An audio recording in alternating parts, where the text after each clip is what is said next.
శ్రీ విష్ణు రూపాయ నమశివాయ. సామాన్యంగా ఎవరైనా చనిపోతే 11వ రోజో 12వ రోజో ఆ సమయంలో ఎప్పుడో అన్నదానం చేస్తారు కదా. దానికి చూడండి చాలామంది పాల్గొనడానికి భయపడిపోతారు. ఇదే పుట్టినరోజో పెళ్లి రోజో అలాంటి పార్టీలు ఉంటే వెళ్తారు. ఎందుకంటే అలాంటి వాటికి వెళ్తే ఏదో చావుని ఇంటికి తెచ్చుకున్నట్టే అని ఎక్కడో ఎవరో చెప్పారు, అందుకని భయపడిపోతూ ఉంటారు.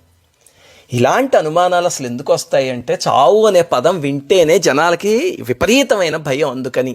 అంతేకాని ఇలాంటివి నమ్మకండి. శాస్త్ర ప్రకారం అయితే కనుక అసలు ఆ అన్నదానం ఎందుకు చేయమన్నారంటే, ఆ చనిపోయిన జీవి ఎవరికి రుణం ఉన్నారో తెలియదు కదా వాళ్ళ పిల్లలకి. అందుకని అక్కడ అన్నదానం చేస్తే కనుక అందరి రుణాన్ని ఆ రకంగా తీర్చుకోవచ్చు అని. అక్కడ పెట్టేదాన్ని ప్రసాదం, పితృదేవతా ప్రసాదం అంటారు. అది తప్పకుండా స్వీకరించాలి, చాలా మంచిది అని చెప్పారు శాస్త్రంలో. అందుకని అందరూ తప్పకుండా వెళ్ళండి.